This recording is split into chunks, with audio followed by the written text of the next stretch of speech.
Je crois que M. Carney représente pour les Canadiens une figure très rassurante en termes de gouvernance.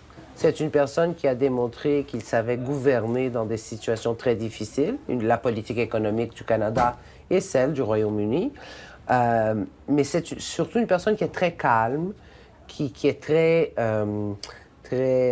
raisonnée dans sa façon d'agir. Et je pense que c'est ça la raison principale qui a motivé les Canadiens à lui faire confiance, parce que nous vivons une période extrêmement difficile, avec notre relation avec les États-Unis qui vit des moments très, très difficiles, très pénibles. Ça nous prend quelqu'un qui est capable de garder son calme, mais est capable aussi de gouverner, de savoir comment gouverner. Il y aura une évolution probablement pas très positive, parce que, en tout cas, en ce moment, elle est très, très précaire. Mais je crois que le président des États-Unis, pas seulement avec le Canada, mais avec le monde entier, est en train de créer une énorme méfiance vis-à-vis des États-Unis. Je pense que personne actuellement ne fait confiance aux États-Unis, ne peut pas prétendre que tout est facile avec les Américains et que tout va se régler avec les Américains. Et ça, c'est peut-être le plus grand changement que nous venons de vivre au Canada. C'est de nous rendre compte que notre voisin, notre partenaire principal, notre ami que nous croyons, n'est pas la personne, n'est pas l'entité qu'on croyait qu'elle était. Je pense que le Canada a avantage avec la Chine, nous avions, jusqu'à il n'y a pas si longtemps, une très bonne relation commerciale.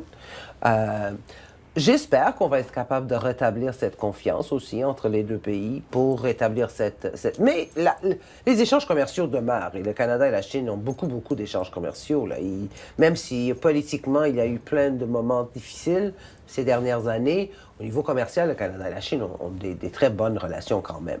Mais il y a peut-être place qu'on augmente cette relation-là, entre autres dans les produits alimentaires, du Canada vers la Chine, mais de la Chine vers le Canada, les panneaux solaires, entre autres, par exemple. La Chine produit une quantité énorme de panneaux solaires à de très bons prix. Si on veut transformer la façon dont on illumine et on chauffe nos maisons, ça pourrait être une façon de le faire plus rapidement et de façon à ce que les personnes puissent l'acheter, parce que les panneaux produits par la Chine sont quand même beaucoup plus accessibles.